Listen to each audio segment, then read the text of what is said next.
welcome to our audience. Shout out to our one person in the audience. You matter, and we are going to start on time to respect your time and still have a lot of great pearls and stuff. And yes, and this will be a very... Yeah, this will be a very intimate experience for all of us. What we're going to talk about today, so we're going to do a session called Leading and Teaming in Educational Scholarship, so the art of fostering, collaborations. And really, this talk is made up from a lot of our experts here who are probably the most productive people I know in the world. Okay, that might be a stretch, but maybe not a stretch, because really they have taught me a lot of things, and we really wanted to curate that and really help all of you learn, some of the tips and tricks on how to increase your productivity, but especially how to lead a team effectively. So we have no disclosures here, and here's our quick objective. So the first thing is, talking about those kind of key characteristics of an effective team. And then we also want to talk about, how do you create that environment that really is conducive to, having a team that's effective. And then kind of the last thing that we're going to talk about is, barriers like to come in all directions, all sizes, all shapes, and really can really stifle your productivity. And so really we're going to talk about those barriers, how you can anticipate it and maybe, stop it from happening. Or more often what really happens is when they pop up unexpectedly as they do, how do you actually address that? So that's going to be kind of our focus today. And this will be a great panel discussion, so let's kind of meet our panelists. Quickly, I'm Sree Natesan. I'm one of the APDs at Duke University, and I know all of my friends from Court as well as SAEM, the faculty incubator. We're all very closely knit group.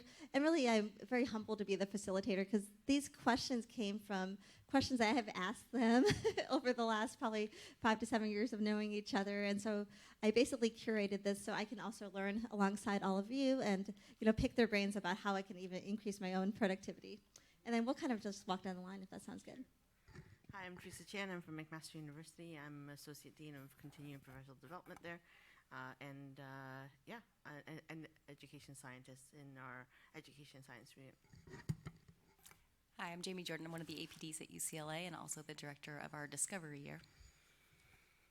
I'm Mike Gottlieb. I'm the Olson Division Director and Olson Fellowship Director at Rush in Chicago. So we have this kind of broken up into like 3 different sections, and definitely for our audience, if you have any questions, please let us know. We'll be happy to answer those as well. So the first part I wanted to talk about is leading. So, in the ED, we do a lot of leading our teams, for resuscitations. We walk in there without even thinking about it because this is kind of second nature for us. But it is slightly different when we have to lead a team, especially in collaboration, because there's different personalities, different skill sets, and we may not actually know, what we're actually stepping into. So it's a little bit different. And so the first question I have for you guys is, what have you found to be the most successful in leading a team? Because all of you guys, I think, are exceptional leaders. So I wanted to start with one of the heavy questions first. Sure. Okay. I think that in terms of leading a team, the most important thing is to make sure that you make sure there's clarity about the roles, because I think that when it gets confusing as to what to do next, your team, just like in a resuscitation, might flounder. And so I think having a shared mental model that you're able to articulate to your team, I actually think Gottlieb does it the best, really clear instructions, really clear timelines, making it easy for people to succeed and giving that structure to people that they need so that they can do the best job possible. I completely agree, and kind of building into that, I would think of leading this similar to when you're in the ED and leading a resuscitation. You're not doing everything. I think we often get this perception that you need to do everything in the project. The first author does everything, and everyone else is just kind of there to edit. And you can do it, and I've seen models where people do that, but I don't think it's the most effective, and it definitely doesn't breed future leaders. It breeds the same teams where the same person leads everything. And so I think that I see leading as like trying to develop out your team, identifying exactly as Dr. Chan was saying, developing out, who's going to do different roles, assigning these things out, making sure it aligns with their skill sets or the skill sets that they want to develop, giving them some type of a mentor model if they don't have those skill sets, and I'll typically pair up a junior and senior author for any given role so that they can actually learn that process in a little bit more of a closer dyadic relationship. And then, setting clear timelines so everyone knows what the expectations are and checking in early and frequently. Yeah, I agree. I think, make sure that we have clear expectations, knowing the roles, and I think just also keeping the lines of communication open so that when things aren't going well for whatever reason, you can have frank conversations and address those issues really early. And I think that part of the legacy of why people kind of like foist everything on the first author or lead author of a paper, for instance, is frankly because most people learn to do research in graduate studies, where, well, you kind of do have to write your own thesis or your dissertation, right? And so I think that people get this impression when they enter that that's how it's done, but they never get taught how to do it differently.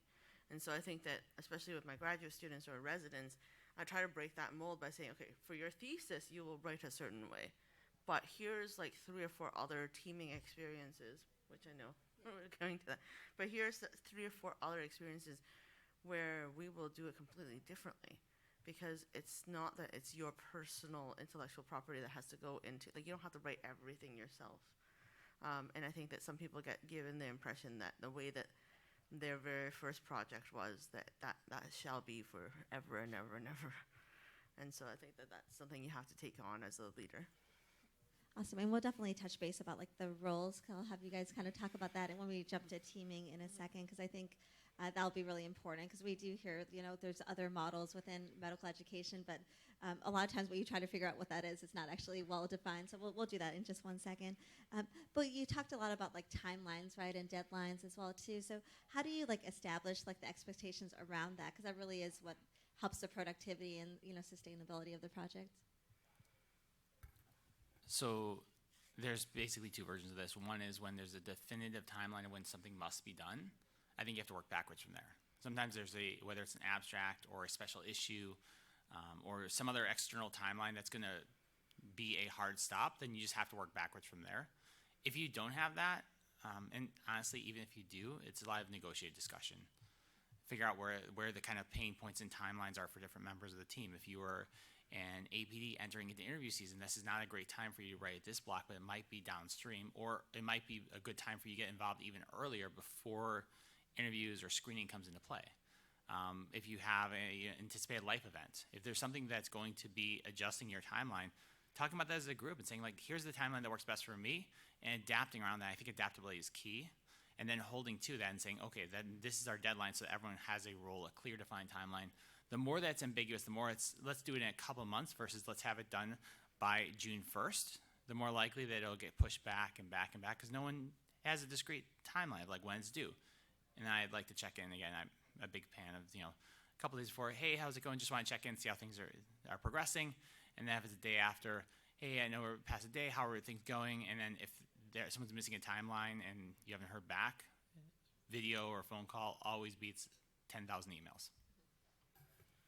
And I think you have to lead with compassion, right? Because I think that when you say negotiated timeline, I think what it is that people have things happen. Stuff happens in life, and you have to be supportive of your team. And sometimes you have to step up and do a little bit more writing on a certain phase, knowing that they'll come back and do their part later. Yeah, I definitely agree. I think the wellness check should always be the first thing we do when we reach out to our teammates, because otherwise we don't know what's happening in their life. And definitely, in this pandemic, we definitely have seen, that it gets hard with different, work-life, integration and balance issues and so on, and getting sick as well too, right? So being very thoughtful about like, are they okay first? And then after that, then asking how we can help them to actually like reach that deadline. I also like what I've stolen from my friends and colleagues here is the soft and hard deadlines are really helpful. So if you have like the hard deadline of like, no matter what, you cannot change that. That is a due date that's there. Then what you do is you tell your team that the soft deadline is about like, I've changed it to about like 3 weeks ahead of that. It was doing 2 weeks, but that doesn't tend to be exactly enough. So it basically what it does is the soft deadline builds in a buffer zone that the teammates can still have time to get it done without you actually meeting that hard and fast deadline itself. And you don't tell the team about the hard deadline, right? So that's the other catch, because otherwise they know that buffer is there. So I sometimes will say, this is our absolute deadline, and then they know working with me that there is a soft deadline that actually is, but it'll actually get things completed on time. So the other thing I was going to ask you guys, just for the leading portion of is, the meetings, asynchronous versus live meetings, real-time meetings. I always feel like with meetings, it's always you're having the meeting, and during that meeting, you're planning the next meeting about the meeting you need to have after that, right? So it tends to be like not a whole lot getting done in these sessions. So what are your thoughts about meetings, making those productive? How do you lead the meetings that you're part of? I'll say, so for meetings, I try to save meetings for things that really require discussion, and anything that can be done asynchronously, I try and do that just because our schedules are so chaotic and sometimes it's difficult to all get together at the same time. And then for those meetings, I definitely recommend, having clear set goals and agenda laid out in advance and sending that to your team members, again, to make the most efficient use of your time. Yay, second person. All right. I do think that if you can have a digital corridor where you can have those conversations in between, that can be actually really, really powerful. And so it can resolve some of those discussions. One of the tools that I use is Slack to kind of create a digital home base for several labs, actually. We have like a conjoint hub where there's a bunch of different labs and a bunch of different research groups, and they all kind of message each other and work on things. And then they actually have separate channels for when you break out and write a paper. There'll be a paper channel, and people will do the paper, and then once the paper is done, we'll archive the channel. So that's one process that has actually cut down on the number of meetings. So I truly believe, I think Jamie and I are simpatico on this. I don't try to do a meeting unless we actually can't work it out. And that usually, so for some papers, that is never having a real solid conversation with the entire team. Sometimes the first author, last author dyad might actually do a little bit of refinement together and other things like that. Mm-hmm. Yeah, I've become a little bit more of a meeting minimalist unless it's a new team. If it's a new team I've never worked with before, I think you need that galvanizing effort. You need to be face to face and connect, and if you're going to do that, I think the video call with the cameras on where we actually get to see each other and realize we're real people, it develops that connection and connects the team together. But for an established team, which a lot of us are, I can do an entire paper with Teresa and never have to do a phone call or a meeting because I've worked with her enough that it's very easy to just message via Slack. Obviously, that's certain kinds of scholarship, right? Like if we're doing a qual study, there's no way I'd True, get yes. away with that. But we'd have to do analysis meetings, but those are different from the writing paper meeting where you're trying to develop out the story. But yeah, it's the more junior the author, the less experienced the team, the more the interpersonal is important, the more the support is important. Yeah, and we'll talk about it in a second about some of the barriers that can pop up. So really maybe having a launch meeting or a very intro meeting to make sure everyone is on board about what's happening is really important, but then also to answer questions. And then I like to also say this is how we're going to communicate from this point onward, just so that they know what the expectations are.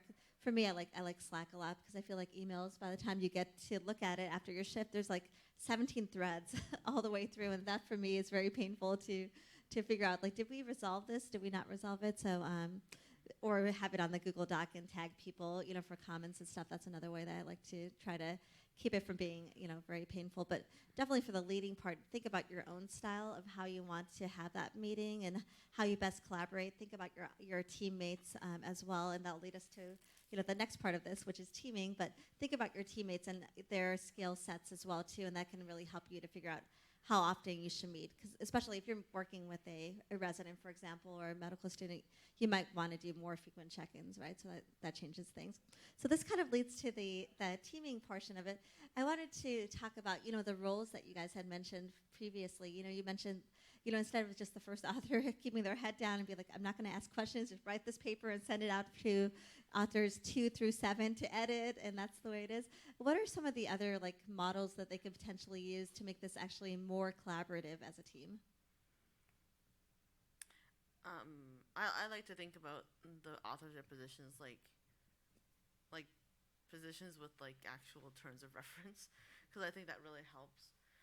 So in my mind, the first author is someone who leads the team, who brings the team together, who makes sure is most accountable for the paper getting written, but does not always have to roll up the sleeves themselves, but in a pinch could. So that's the first author's role. I call that Batman. the role of being Batman. And then there's the second author, who's Robin. And the second author is someone who's a great assist, is probably apprenticing into doing the job, and may or may not know all the nuts and bolts, but is there to ride shotgun to learn, usually. And obviously, not every paper has a Robin, because Robin wasn't always there. Robin sometimes breaks out and becomes Nightwing, so we're good, okay? And then there's then last author is Alfred, right? So this is the person who has all the institutional memory, remembers how to turn on the lights, keep the electricity on, make sure that the others feel tended to and supportive. And then everyone else is like a cast of, other people that help along the way. And often all of those positions, I think, it needs to be an upfront conversation ahead of time. And that's one way to do it, I think. I think Mike has a slightly different way with the dyads, so maybe I'll kick it to him. I like that kind of framework for those lead author positions. What I'm typically doing with the papers, I have a twofold goal of every paper. One is the research, is to get the knowledge out there to disseminate that piece of it. But the second one is to find at least one or more people that we can help to train up in a skill set to advise up. So there's people that will start to pull into an established group. I don't like having a whole slew of all junior people, because that's a lot of people that are having to simultaneously learn this at the same time. But like if you can find a 50-50 mix, that's great, because you can pair them with a senior and a junior person for each one. So you have a kind of direct dyad. Like you have a group mentorship where you have a little bit of distributed mentorship, but ultimately you have one accountable person for each area. So someone who wants to better understand the methodology, they can draft the method section with the senior person who will give them feedback.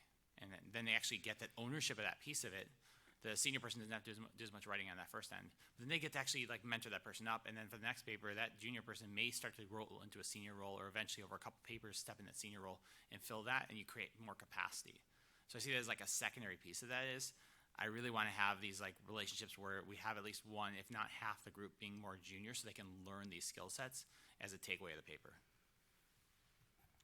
And I'll just add, just in terms of mentoring up, I think it really is key to seek out the skills and experience of particularly your more junior folks, and really kind of challenge them to take that next level. Because I have definitely been at fault sometimes for just not recognizing the talent in my group and not really capitalizing on all that I could have, and I wish I would have done that differently. Mm-hmm. And I think that there's a role for, I guess this is the Joker, but you need someone who's going to be your adversary within the team. I call that the red team member, actually. And so the red team member is part of maybe early discussions, knows roughly what, maybe they were helpful with a grant, maybe they've done some of the analysis. They know, they've seen the abstract, they've been in the audience. But when it comes to writing, they're embargoed from actually writing anything in that first couple of drafts, so that they can rake you over the coals just before you send it in for peer review. And it's called red team because when your manuscript comes back, if they're doing it right, there's a lot of red on it. Like a lot of track changes, like so many track changes. One time my collaborator, who's really good at this, broke Google Docs. I'm pretty sure we had to copy and paste the entire paper over and painfully mirror everything, just make the changes, because I think it's still rendering our accept changes. There were more than 300. I still make fun of him, but he's really good at editing. We now send him Word documents. That's awesome. Yeah.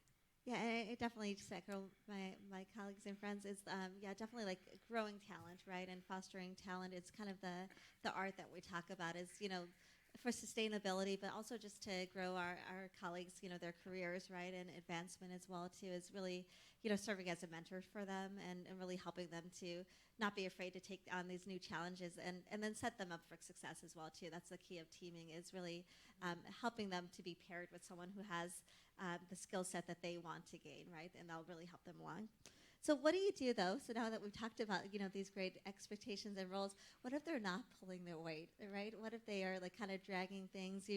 You checked in that, gave them the couple-day warning, and then you checked with them afterwards. Everything's fine, right? You see vacation pictures, right? So they were fine, doing okay, but they're actually missing their deadlines, right? Not actually turning it in, or what they're turning in is actually not to the standard that you would want it to be in.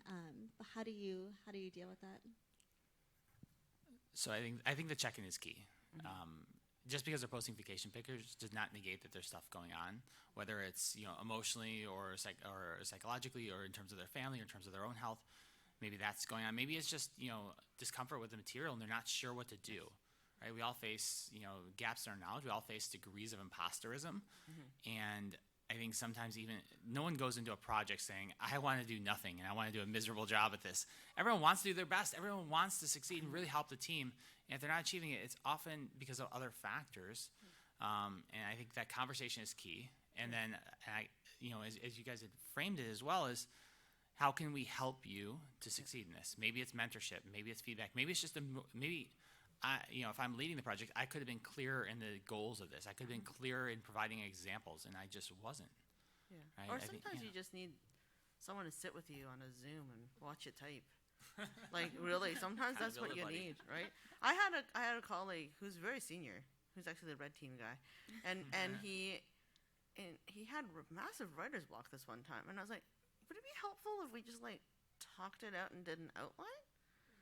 And I realized that's what he needed. And I'm like, yeah, okay. And it took me a little while because this person's very senior, one of my mentors. And I was like, okay, everyone's human sometimes, And I think that helped. And then I offered that another time. He's like, no, I got this. I just haven't had time. The second time. And he was able to tell me that that's what was going on. And I was just going to follow up on something that Jamie said earlier that just like keyed in my brain. I think acknowledging the talents of your junior people can be really awesome because there's a lot of really talented junior people out there, like medical students who run national societies, started nonprofits. Like, they might be exceptional leaders of a research team. They just don't know how to do any of it. And so sometimes for those people, I will make sure that they get put front and center, and they're going to be first author. I build them up. But I do know that it's going to be a heavier lift when it comes to teaming to support them. But we read the team into those terms of reference as well. I'll just add in, going back to the, if you have somebody that maybe is not meeting the expectations, I think, again, having those frank conversations, figuring out what the issue is and trying to support them. If it's a time thing, then just ask them, okay, well, when is a realistic time that you could get this done? And if it's reasonable, then sure. I think the other point that I think we all agree on and we should just, verbally say is that if something is not working and the person is not going to continue to meaningfully contribute to the project or meet the expectations that you've laid out, I think it's important to sort of let them bow out gracefully. I've had a number of times where there's just stuff going on and it's not going to work with this project and this person at this moment.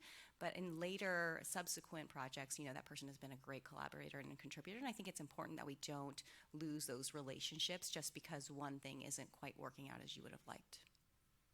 And I'll just, definitely echo that because I think the problem with missing deadlines is that it feeds into like an imposter syndrome, especially for like junior faculty as well too. So they may be afraid to open that email, because they're afraid because they know they've missed that deadline. And so it just kind of makes this snowball effect, right? And it just kind of makes the deadline stretch and stretch. So really, grabbing coffee with them, right, and just checking on them and or jumping on a Zoom and saying like, here, let's draft this outline, or let's just figure out how can we help you be successful, or even joining in with them and say like, here, I will team with you. Let's write this section together so we can make it really great. I think it's a great way to kind of partner with them so they don't feel so alone, because I think sometimes that's what happens with, especially if they're working with like very like great powerhouse people like here as well too. It could definitely feel a little bit intimidating for them. So just being thoughtful about their role and helping them feel empowered to do a great job with that.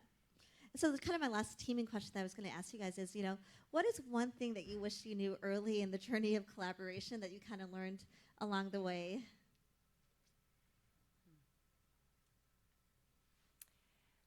It's really helpful to have collaborations and projects at multiple stages, I think, in terms of really getting things going, maximizing your networking, maximizing your productivity. And that was something that sometimes just occurred naturally, but something that I hadn't thought about when I first started out. Yeah, I think that investing in junior people and really investing in them so that they learn all the parts of the science can be invaluable, and they will become better partners to you later if you invest in them early. I think building upon that as well is a team should continue past one project. And so thinking about how you can maintain that team, how you can build it forward. And like most of my projects, I try to eventually build a team so much so that I can step away from it and it can run on its own. I think that's a good team, is that it's now running on its own. And so just kind of thinking about the sustainability and that future direction, and then who's going to start to step into leadership roles and building that up early so that there's a clear trajectory of the team as opposed to a one-off. Awesome. We'll pause for a second. Any questions that our audience has before we kind of jump into the last section? Just a comment. I just really like the breakdown of how you have team members have like different roles, and especially pairing them up. My problem is I have like some junior people. Yeah, I really like the comment about having like the authorship group having being paired up and kind of assigning particular roles, especially kind of defining what should the lead author and what should the second author versus the I guess the last author should have. Having them the definitive roles and what they need to do, especially getting their I guess their assignment out early and being clear about it, being very transparent about it, it's very important. I think I missed that point. In my head, I think we're all type A personalities. That we all want to be in control of everything. It's kind of like, sometimes I have to let go, but bear in mind I have to kind of also keep my eye on the more junior people, and that intuitively I think I knew about that, but I think I should need to check in with them more often and just see where they are and actually maybe kind of walk them through the process. Yeah. I mean, sometimes even I have lots of templates. So I try to set people up for success by giving them a template. So like I'll be like, okay, study protocol time. Do you know what a study protocol is? Have you written one before? And if they're like, yeah, I got this, and I'm like, okay. And then even though they got that, I'm like, would you like a blank template with all the headings? And they're like, yes. And so I give them that, and then that helps. I think the other thing to bear in mind as well is that like having different stages of projects is good, but also having different kind of projects, kind of diversifying your portfolio. I never have more than now 25% DIY, I call it, where I'm lead author. If I'm Batman on 25% of my projects, I'm cool. I want to be Alfred for about 25% of my projects, and the other 50% are ones where I'm just like one of the Justice League members, and I'll like fall in line when Batman tells me what to do. So I do think that like sometimes you just need to be, or maybe it's better to call it like Wayne Enterprise employee. But yeah, like basically I'm in the middle, right? Like I'm in the middle and I will do my part when someone tells me what to do. But until that such time, I am cognitively offloading that to the first and last author, and they will tell me when they want me. And that helps with a lot, right? I think that parlays into productivity as well.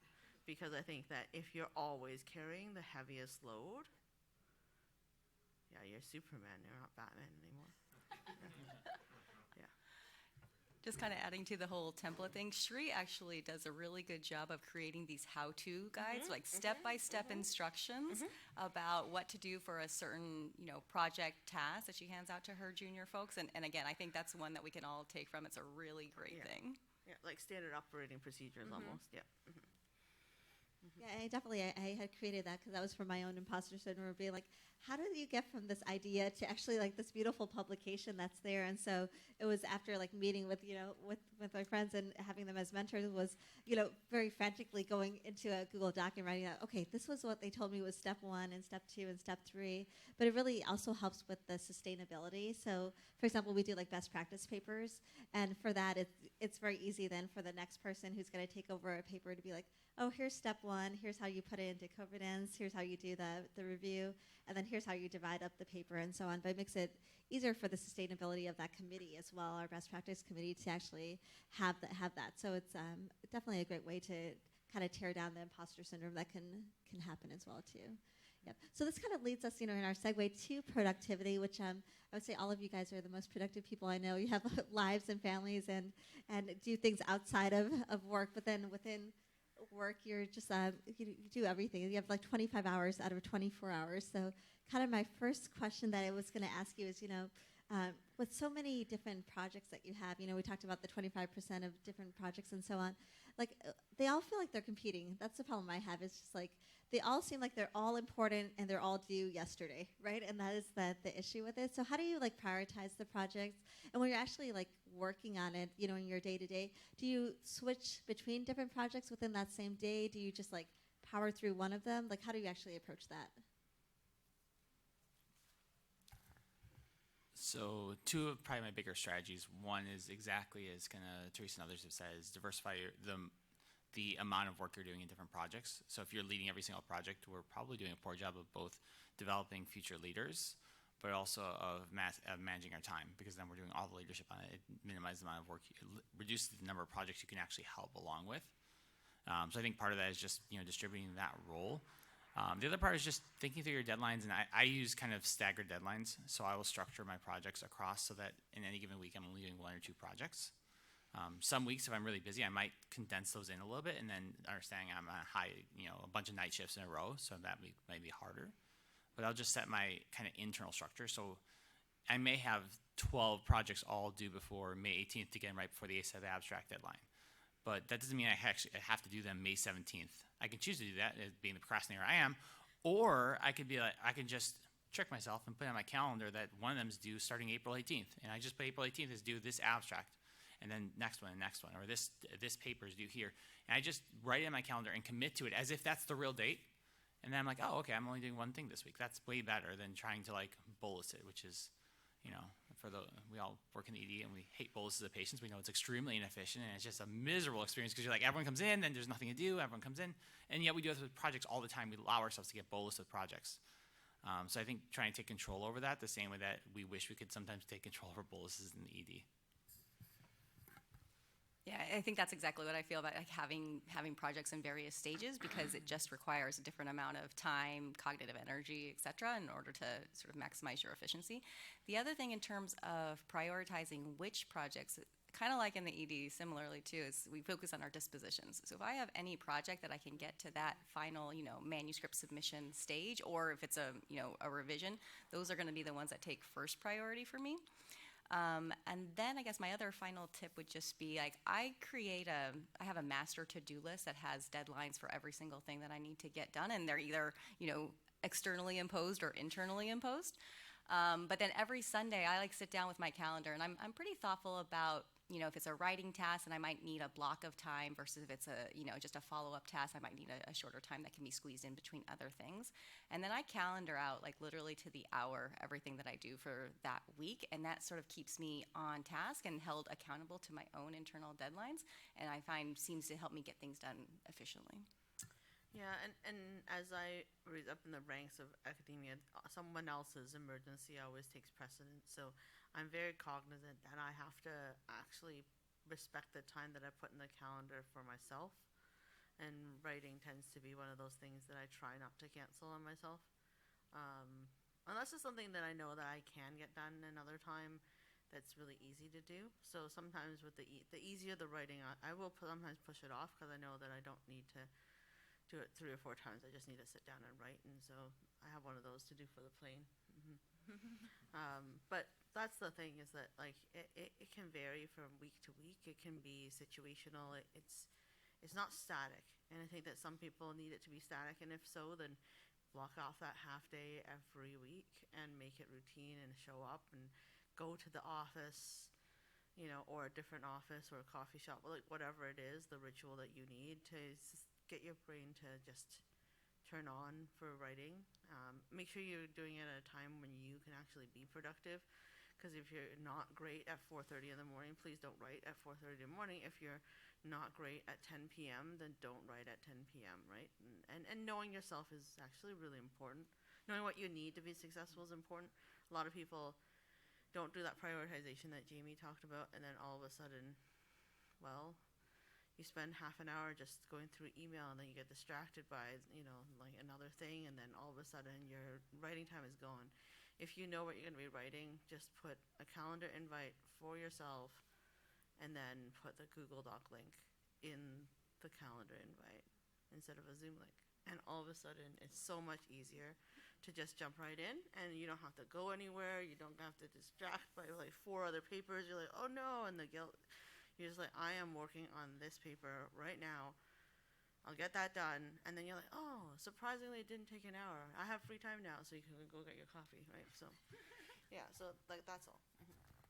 I love that Pearl so much. That was such a game changer, just blocking off and committing to it as if it's a real scheduled event. I know that early on I would block it off and I would quickly delete it for a meeting. That was a totally trivial meeting, but that was the time that everyone could only meet, as if there was no other future possibility. Right? All of a sudden, when you put one option there, everyone's like, oh, that sounds great. That's the option. That's the only thing that could ever exist in the world. We can't wait another week to meet at a project that's not going to take action for 6 months, but we must meet this day, this time. And then I found that my best writing times were getting, gobbled up with these meetings, and I was deferring it. I was just, I'll just move it to whatever time I can move it later in the day and later in the day. And either it would fall off the calendar, or if it didn't fall off the calendar, it would go at a time that was really not ideal. It would go maybe like 2 o'clock, right after I had lunch, and I'm getting tired, and I'm not in the best mindset. That's a great time for meetings. To be an active member of a meeting, that's perfect. I can just sit there and listen and give a thumbs up every 15 minutes, and I'm set. But that's not a good time for writing, right? If my best time for writing is being monopolized by low utility meetings, I've missed that shot, and I'm going to take a lot longer to write something. So I think definitely a lot of pearls here, right? So one is like knowing your own self, when you are the most productive, whether, the time of day. And then also just being very intentional about how you're going to use that time as well. So like I love the Google Doc link in the calendar invite or the blocked off session. I think that's a game changer, because then you're not, as soon as you jump into your Google Drive or your email to find whatever document it is, it's over because your brain will be like, I need to clear some of this out. And we always, I think, tend to gravitate towards the easy task, right, instead of the harder task. So definitely being very intentional about how you're going to use that time. A question I had to ask you guys is, for your writing block times, I know you all do this very differently, how much, how do you write every single day? Do you block off a single day to get it done? How do you do that on very clinically heavy weeks as well? How do you kind of figure out when to actually try to be productive? I'm one of those people, I cannot write in small chunks effectively. I just have not learned that skill. I know for myself, I need like a 4-hour block. And I can get a lot done in a 4-hour block, but I need a 4-hour block to sort of get in the zone and have that flow going. And I'm also somebody who works better in the morning. So I do try and make time for those 4-hour blocks in the morning if I know I have to get a writing task done. And if it's a clinically heavy week, then maybe I'm not going to get that writing done that week, and maybe I'll have a couple of days the following week. But for me, I need big chunks. Yeah, I think my threshold is usually about 2 hours. Anything less than 2 hours, their ramp-up time ends up eating up most of the available time then. So if I have less than that, I will actually do the other things that allow me to then open up that available time later. Ideally, I'd love to write every day, but that's not how it always works. Life happens, shifts happen, especially when you're double back with shifts and meetings. There's no way I'm going to do effective writing, at least in that time. Trying to do 5 minutes writing between meetings is not effective. So in those scenarios, I might just increase the amount of time to a different day, or block off and have a 4-hour day at the exchange of maybe 1 or 2 other days I might just not be able to write those days. But I think it's figuring out what your threshold is. If it's too short, you won't get enough lead time to do it. At a certain point, if it's too long, then you spend half the time doing all the other tasks you want to do, and it doesn't become writing anymore. Yeah. I think I'm the person that writes, if you just give me 20 minutes, I will write something. But I can only do that if I know exactly what I'm going to write. So I outline, that is a stage in my writing. I outline really, really, really, really hard. And then I basically, sometimes after a meeting where Mike assigns me a section, I might actually just stay on the Zoom if we finished early and finish that paragraph. Just because there's no time now, right? No day but today, I guess, right? And so I think sometimes we have these rituals, this activation energy we need to get writing, but it's all in our head. And so I've been trying to lower the activation energy. A couple of things that help are managing, especially with the junior authors, I tell them, you cannot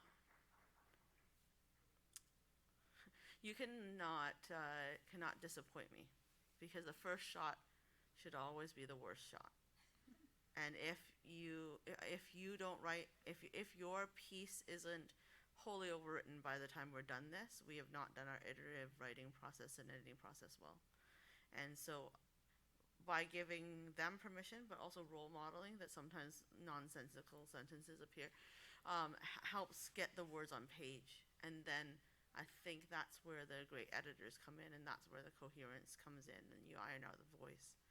And I think that by lowering the expectation and not trying to be perfect the first time helps so much in just having daring to be brave and just put something out there into the world.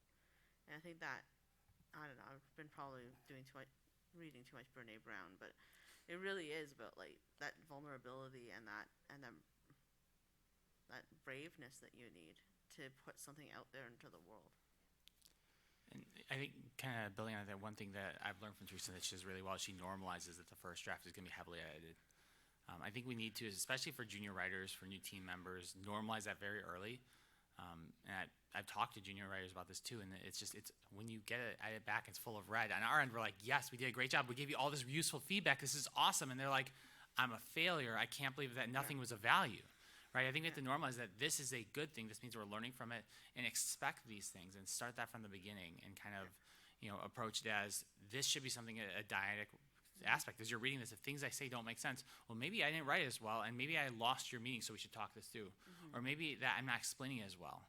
But at the very least, everything there should make sense. And if not, we should have a discussion and have some sense making in there. And it just, I think we need to normalize that there should be some growth in this process. There should be edits. So they're not surprised when they get a 330 listed item, broken Google Doc that is full of red, that at some point you've commented on your own things and edited your own work. That's the process, and that's a good thing. And one of my junior colleagues has been like, I don't think the paragraph that I wrote's there anymore. I'm like, no, it's there. It's underneath all the other stuff, but it's there. Like, you still decided that was going to be logic. You put that sentence together. Your intellectual property is there. It's just been polished. Like, that piece of wood is still there. It's just been, carved, right? And so I think we have to, I think that if we are going to be doing teaming effectively, we have to explain the roles of the team so people understand how they fit and how their contributions still are there. Yeah, and I think definitely doing that early, in the beginning, especially when they're submitting it to a journal, to be like, rarely do you get a submission that be like, good job, no edits at all, like, peace out, here's your draft, it's already published, right, you did a great job. And so like just normalizing that you're going to need to do, some edits, or even like submit it to another journal. What I love, that we talk about is like the first journal or the second journal, the third journal, right? Having your list of like where you're going to submit it to, so that it normalizes that, it may not work out the first shot. If it does, awesome, celebrate. But if it doesn't, then it's fine. You're already kind of set up for the next steps. But that really helps to stop that imposter syndrome or that fear of failure. And also especially stops that work from just stalling and not moving forward after that, because that really is what likes to happen. Yeah. In our last kind of 5 minutes, I want to see any questions that you guys have. I have one last question that I was going to ask. Are there, your mention of Brene Brown just made me wonder if you guys have, if you have sort of people that you read or things that you've been reading about along the lines of productivity, and have they been helpful? It's not a reading, but it's a technique. I guess there's books about it, the Pomodoro Technique. Because I've always been someone that needed my mom to tell me, no, 30 minutes of piano until you can be free, or 10 more pages of Kumon, like whatever it is, right? Like I needed someone to tell me that. And so the idea of the Pomodoro Technique, 20 minutes on the timer, or 25 minutes on the timer technically, and then 5 minutes of break. Then I can power through another 10 minutes. Like it's like when you're at the gym, you probably do this at the gym too. It's like you 25 minutes on the treadmill, and you're like, 5 more minutes on the treadmill, 3 more minutes, and so for writing, that just gets me to stop looking at anything else, just for that concentrated burst, and then I can check Twitter, and my mind needs to task switch like that, so it's fine, right? But I think that learning how to do that has allowed me to write in 25-minute increments. And the Pomodoro Technique, there's actually apps for it as well, too. So it makes you turn off your phone and turn it down. And it actually tracks how many times you turn it over to look at it and stuff, too. So it keeps you accountable to say, are you truly, using that 25 minutes for deep work, or are you really kind of just like playing on Instagram and all this stuff as well? Your phone will be like, look, don't turn me over. I will beep when it's 25 minutes. Thank you, right? And so it will beep. And then you're like, okay, just have to have faith that it'll go off. And I think that helps, right? Because then you're putting everything else away. You're offloading just for that 25 minutes, which if you have an administrative role, right? I mean, Jamie, you have lots of administrative roles, and Mike, you do too, right? Like just having that 25 minutes to yourself it might be in the sea of, 7 more successive 25-minute blocks, but that 25 minutes, it gets to be yours. One book I wanted to share that kind of I read.